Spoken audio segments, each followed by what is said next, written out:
The final result of an election is not rigged. Got it. Right? The final result of an election really is systematic and biased, right? Gerrymandering and all the other stuff that goes into all the academic and all the mathematical elements of it. It's certainly biased so that it takes a lot to make something change. But the process leading up to those final two is heavily rigged. Sure. I mean, the Democratic National Convention chooses who they put forward. It's not the people who choose who they put forward. Bobby Kennedy is an example, right? He's not going to get a platform on the Democratic side because the incumbent is a Democrat, right? They're going to only put the incumbent up, even though there's another choice out there that a lot of people are interested in. So that makes a lot of sense. And they might, I mean, they'll experiment with it, sure, right? But they'll experiment with models and mathematical models and in small focus groups, and that's where the rigging comes from. We really don't have a voice in who's going to get to the final stage. We only have a voice in who's on the final stage. This is a good pivot over on sort of the world scale, and this could be anything. I mean, there's so many things going on right now: BRICS, the Ukraine-Russia crisis, elections, Trump, all of these different things. From an entrepreneur's perspective, who has the worldview of being in deep cover espionage, CIA territory, being you. What is the biggest concern as an entrepreneur that you have right now when you think about from a macroeconomic or a world perspective? Is it China? Is it the proxy war in Ukraine? What for you creates the biggest concern from an entrepreneur's perspective? Whew. If anything, and this is going to sound probably a little bit superficial, if there's any place where I feel confident, it's in the entrepreneurial space. Interesting. And here's why. Entrepreneurs are in control of their business. And entrepreneurs have the ability to make changes at their own discretion, right? So whether you own a business or whether you own property or whether you own multiple businesses, right? You have control over where and how you direct each of those assets. So for me, I run a digital business. And for me, my digital business is healthy as long as we're selling. So what I need to do is continue to sell. The trick to selling is to tap into the emotional zeitgeist that people are feeling. Right now, people feel threatened, people feel fearful, people feel confused, people feel lost. So I tap into that zeitgeist and I can continue selling. If everything changes in 5 years and we're riding an economic high and China collapses like some people believe it's somehow going to, then all of a sudden there's like this surge of hope and happiness and optimism. And I'll just pivot and tap into those emotions so that I can sell on those emotions. So that's very different than if you were like a director or a senior director in some corporation where you have no control. Yeah. Right. So if anything, the entrepreneur space is what makes me feel very confident and very comfortable. If you own property, if you own commercial real estate or residential real estate, you can choose what to hold, what to sell, how to price it, how to market it, right? Who to accept as renters, who not to accept as renters. You have so much control. All you have to do is follow the trend of what the American population is feeling, follow the trend of what your customer base is feeling, and then feed that back to them, right? To get them to take action the way you want them to take action. It's another example of the illusion of choice. I don't necessarily like Biden's policies, but if I want to sell to somebody who is a Biden supporter, I already know what I need to say. It doesn't mean I have to believe in it in order to get them to take action on it, because I understand their values better than they understand their own values. That's crazy. And this, right? And that's the world that we live in. As entrepreneurs, we have that ability. But when you're an employee, you don't have that power, right? When you're a retiree and you've got your money tied up in financial markets that somebody else is controlling, you don't have that kind of power. So if anything, it's the entrepreneur space that makes me feel the most confident. That said, the thing that scares me the most is, what is the world going to look like for my children when they become parenting age adults? That is a huge question mark for me. And I am building strategies very similar to how you went to the DR. Yeah. We're building strategies for how we'll direct our family between now and then to adapt to the world that unfolds. If we go to war with Taiwan, if Russia fails, Russia meaning the country of Russia collapses, not if they fail in Ukraine, right? If the United States no longer remains the number one economic superpower in the world, if BRICS outperforms the G7, these are huge changes in our world that have real implications for Americans carrying American passports. Yeah. Yeah. I was going to ask you, my kids and wife are citizens of the Dominican Republic because my wife was born there. And they're working on getting their passports right now. My part of the year two is me getting my citizenship and therefore passport. Good calculation on my part? Absolutely. Why? Great calculation on your part. Because here's what people don't realize. The United States has let Americans believe, because that's the only narrative the United States shares, is that America's the best, right? America's the best. Democracy is the best. We have the most economic clout. We have the best military. We're the best, rah, rah, rah. The same is what's told to every child in every national state everywhere, right? German children are raised thinking Germany's the best. They don't teach them that we started 2 world wars. They don't teach them that until much later on, and then even then they're like, well, we didn't really start them. This is one guy. Yeah. Right? He was an Austrian. That's true. Yeah. So we've all been conditioned from a very young age to believe that what the United States does is the best. The truth is, there are other passports out there that actually give you more travel freedom than the American passport. True. Right? I don't know how many countries the DR will get you. Costa Rica is like 173 countries. The United States is like 125 countries. Visa-free passport travel, right? So that gives you more nimble freedom to travel when you have a passport that's accepted visa-free in more countries. And then there's also an element of, if you are an American citizen, you become a target. And not necessarily a target because people hate Americans. Yeah, stigmatized though, right? Right. There's a stigma about that. Yeah. But you become a target because you're the wealthiest country in the world. Like, people don't realize that our poverty-stricken $24,000 a year fast food worker makes 3 times. Top 1% in the world. Oh my gosh, man. Yeah. So when that person walks in with a Walmart watch and a Hello Kitty backpack and they go for a tour through like Tijuana, Mexico, they're target number 1, right? Because to a Mexican, that person is carrying $75 worth in cheap stuff that Mexican can steal and sell for $15 somewhere else. The idea that the only people who are at risk are the ultra wealthy is a outdated idea. The ultra wealthy are also a target, but there's an element that criminals consider called deterrence.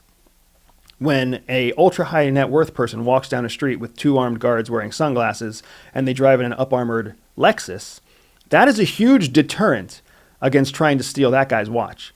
When your dipshit fat-ass tourist walks down the street, in the same block, and they're carrying, a Seiko watch, and they're wearing a pair of newly minted discount Nikes that they bought on clearance, to the criminal, they're like, oh, that person's a much easier target.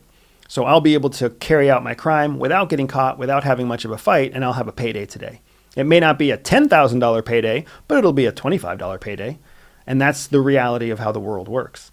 So when you are calculating what to do in the future, you want to find a way to have freedom of movement so you can go to different places and exist there undiscovered. So a DR passport means that you enter a country not looking like an American. You look... My only problem.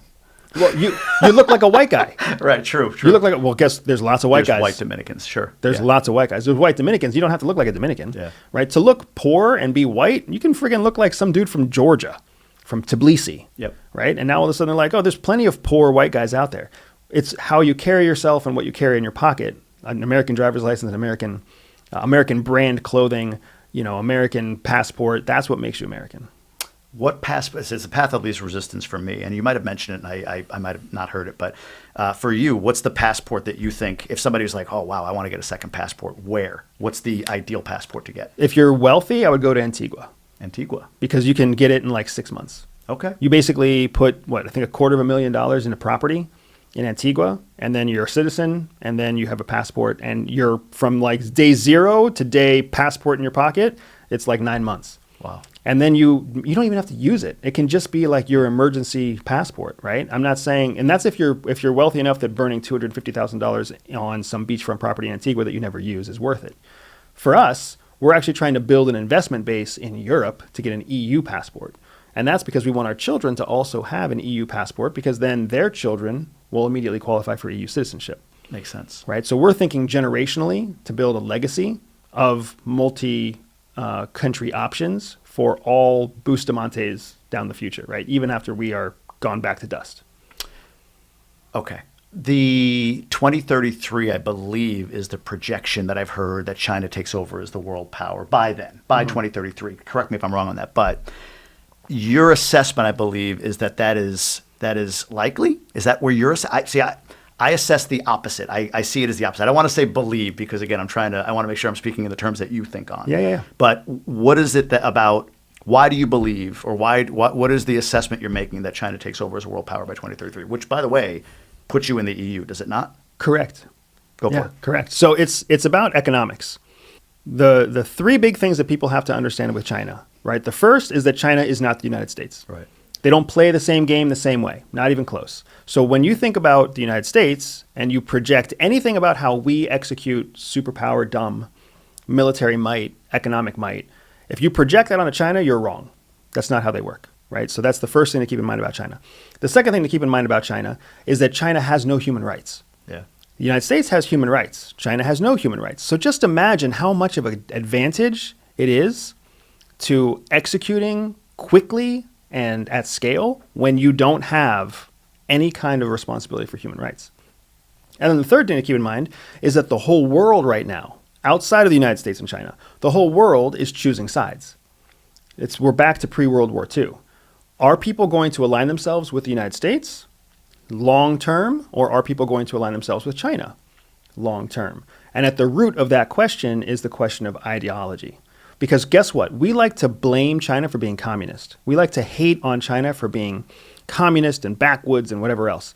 But China, as they represent themselves to the rest of the world, they don't stand on an ideology.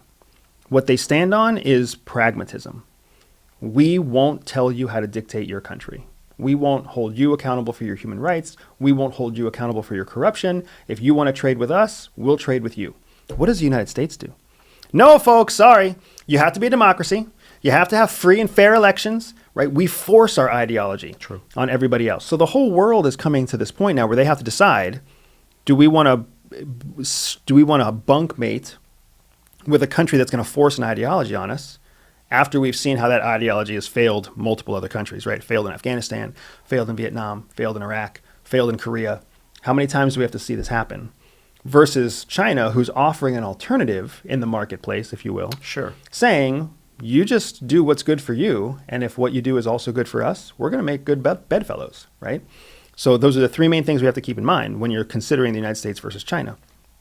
The reason I believe that China is on the trajectory to become the economic superpower by 2033 is partly because economic analysts are saying the same thing. Their original projection was 2035. COVID actually Accelerated? Yeah, sure. Yeah. Expedited. That's the word, yeah. COVID actually expedited it. Not even though COVID started in China, it expedited the process because China became this high-tech manufacturer of electric vehicles. So in 2023, China has already outpaced Tesla as the top EV generator for the world. And that's a huge marketplace. That's an experimental marketplace, all the green energy vehicles. So you're seeing multiple instances where China is growing economically. The BRICS is an example. They're bringing more people into the BRICS than ever before. They're bringing American allies into the BRICS. So that's expanding their trading group.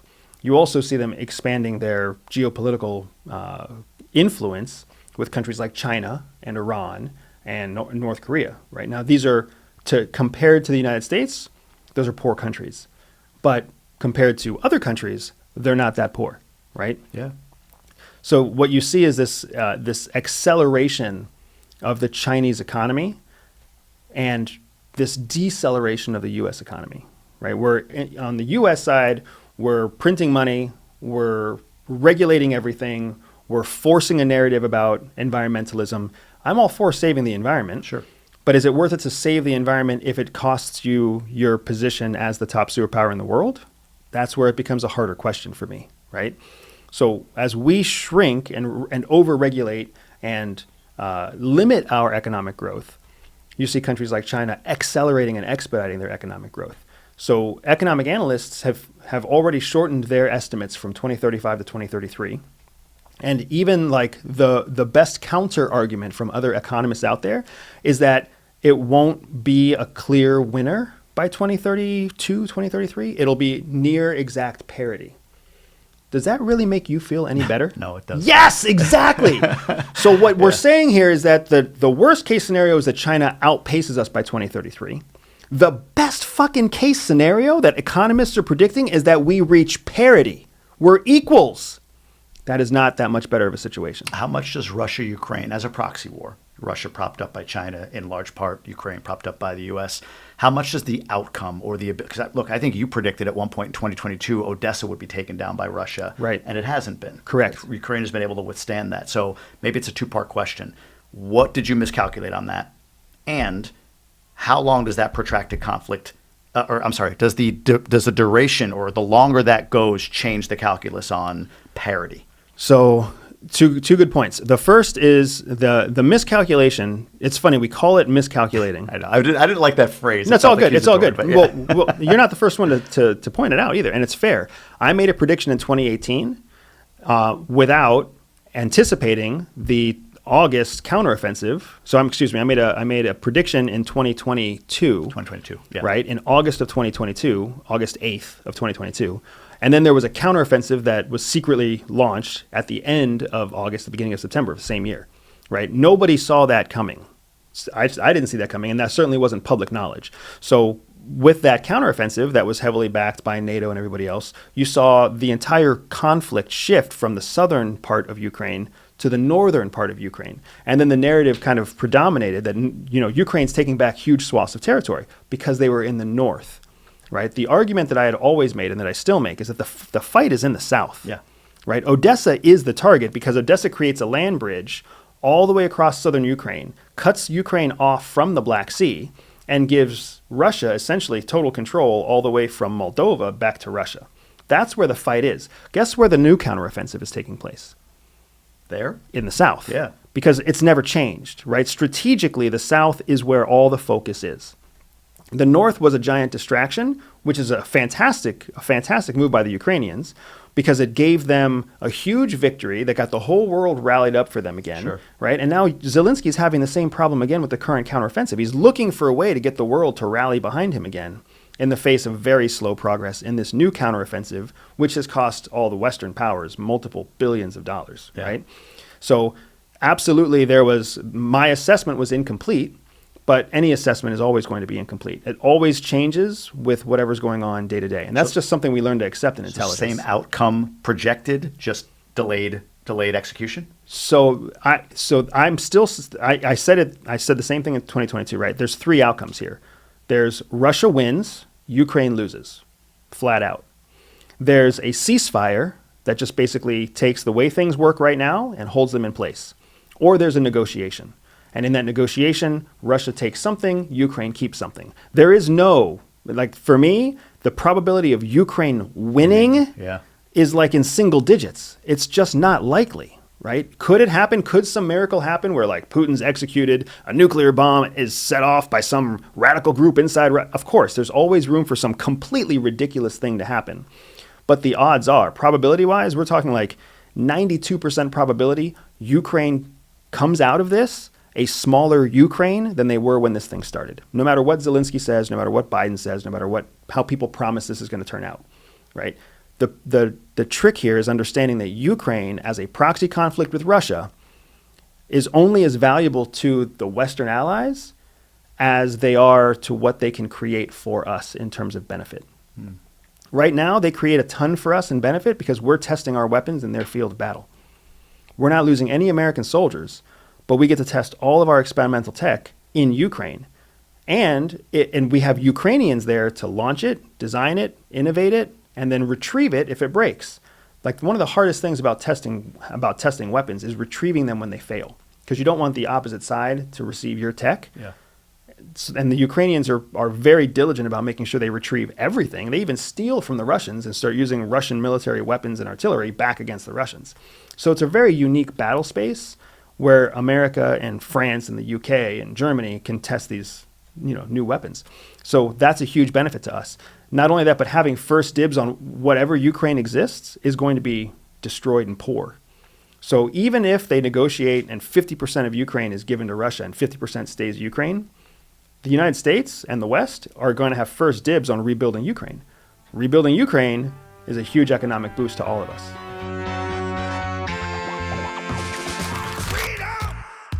So fresh, so new.